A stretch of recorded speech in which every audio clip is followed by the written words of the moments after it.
The Vengeance Demon Hunter recently saw a pretty massive overhaul to its talent tree. We as a player base knew this was coming, but what the rework was going to look like was completely up in the air. Now, after being able to test the rework the last few days, I think it's just about time to cover this class and its set bonus. Let's just dive right into this one. Starting off with the 2 set bonus, it reads, when you attack a target afflicted by Sigil of Flame, your damage and healing are increased by 2% and your stamina is increased by 2% for 8 seconds, stacking up to 5 times. This puts a pretty heavy emphasis on Sigil of Flame, which isn't necessarily a bad thing since it just receives some buffs and interesting talent options. But before we cover talents, let's just focus on the tier set. Once Sigil of Flame is applied to your targets, any attack that the Demon Hunter makes grants a stacking buff, which results in a 2% increase in damage, healing, and stamina for 8 seconds. These stacks do refresh per application, so you can get to 5 stacks pretty quickly in AoE pulls if Sigil is applied to multiple targets. With Sigil of Flame being a base 6-second dot, the VDH can have about 14 seconds of uptime on this buff per Sigil of Flame use. While you could track this with a weak aura, this buff is fairly passive, and as long as you use Sigil of Flame on cooldown, your uptime should linger between 40 and 45%.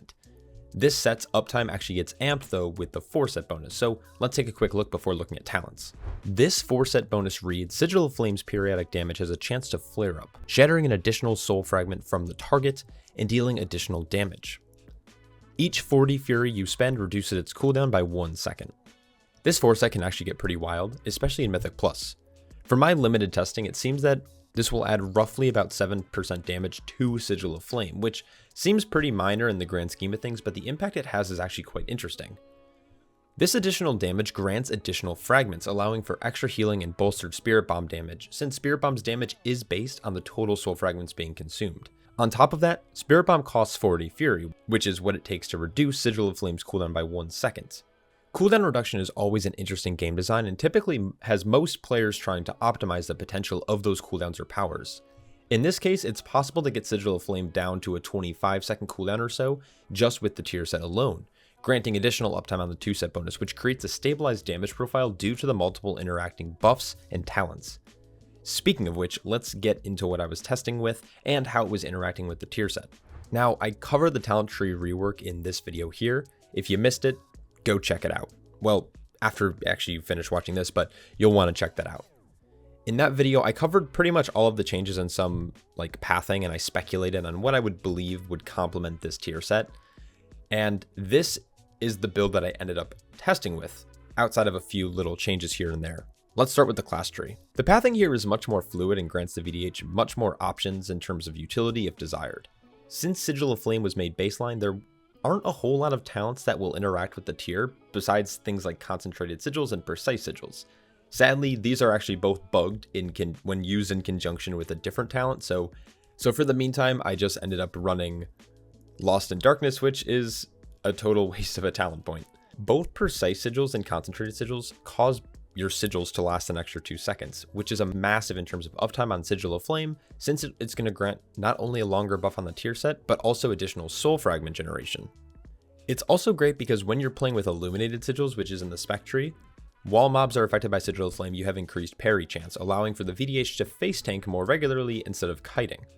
Another talent that was added is Live by the Glaive, and this is a pretty solid talent since it increases our fury per second by about 2, and can make up for about 4 to 5% of our total healing. Now, I opted out of playing the hunt simply because I hate the ability, but would probably be better for raid encounters. One notable choice though is Fellblade. I'm somewhat taking this because it's currently bugged and it doesn't cost a talent point, but honestly the on-demand generation is super nice. Due to the 4 set bonus and larger pulls, it's extremely noticeable when you start randomly gaining a ton of soul fragments but you don't have the fury to Spirit Bomb. Fellblade allows a reactionary style reflex to get a quick Spirit Bomb in. It should be noted that overcapping frags isn't really a bad thing since anything over 5 will automatically be consumed, but being able to Spirit Bomb regularly with multiple frags is really nice for damage. Taking a glance at the spec tree, let's talk about some of the new pathing that we aren't really used to. Due to the reduced cost in the center of the tree, it's pretty easy to path across to pick up things like Chains of Anger, and then proceeding down towards the capstone area. Chains of Anger, similar to precise sigils in the class tree, increase the duration by an additional 2 seconds, bringing the baseline of Sigil of Flame from 6 all the way up to 10 seconds if you're running both of these talents. Cycle of Binding is always interesting as well, but it had very little use since we were pretty limited on our sigils. What's unique about this talent is by properly rotating your sigils, you can actually generate a very interesting cooldown reduction playstyle, but it's kind of odd. The term affecting in text is quite literal.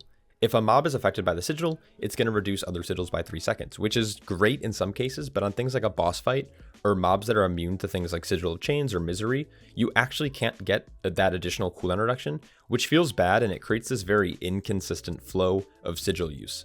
Now, I say that with the utmost lenience because I think over time while playing the class, I'm sure, the average VDH player will actually start to figure out when this won't occur.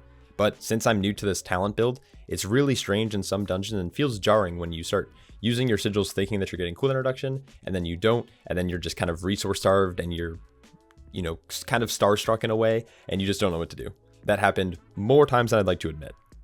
Anyways, last but not least, I want to talk about illuminated sigils in the spec tree. It's a new capstone actually. This grants all of your sigils an extra charge, and Sigil of the Flame grants an additional 20% parry to targets afflicted. This by itself, just the parry aspect of it, is great because in my testing I was able to push my parry chance up beyond the 70% threshold. And like I stated before, this allows the VDH to feel a lot more sturdy in large pulls without feeling the need to kite every 6 seconds or when you don't have Metamorphosis active. Also, the second charge could allow for optimizing an extension of sigils, and it allows for total control on large pulls, especially in things like the Everbloom. It feels really, really good when you can just go from a Sigil of Flame into a Silence, into Chains, into Misery, into another Silence, into a Decree. It's such a good feeling, and with more time and practice, I think this could be a very fun tank to play. I'm fairly new to Demon Hunter. It's a class I picked up at the end of Shadowlands, but I don't ever recall such a large focus on sigils, and I think this makes the Demon Hunter pretty unique in the terms of tanking. Speaking of which, let's talk about pros and cons and my general thoughts. Having access to Sigil of Chains and Elysian Decree in this class tree, I think it moves the class from a very stale playstyle to a very dynamic, high-functioning class. For a noob like me, it's going to take some effort to figure out how to optimize some of the sigil in like cooldown reduction and fury spending, but I feel like a pro can really push this class into quite frankly an incredible limit that can easily create a gap among itself and other tanks. Even with a bugged tree currently, this tank feels like a real powerhouse. Having access to 4 capstones that all have a major impact in Mythic Plus feels really, really good. My only major complaint is really going to reside in the spec tree. I feel like the pathing and movement throughout the lower and middle sections feels just incredibly limited, and attempting to pick up talents like Ascending Flame still run into that same issue that it's extremely costly to grab without sacrificing other powerful talents. While this rework does feel great, until they fix the bugs and maybe a few additional vertical paths in the tree, this class still feels like it's a work in progress, but it's definitely a step in the right direction. Anyways, I think that covers most of it. Despite being freshly reworked and until the bugs are fixed, it's really hard to say if this class is going to be a dominant tank or just average. I'd love to hear what you guys think about the tier set down below and maybe some other possible builds that I didn't really think of. I want to give a huge shout out to my Patreon supporters because, well, without you guys, I wouldn't be able to make videos like this, so thank you. I hope you're all staying happy, healthy, and I'll catch you all in the next one. Peace.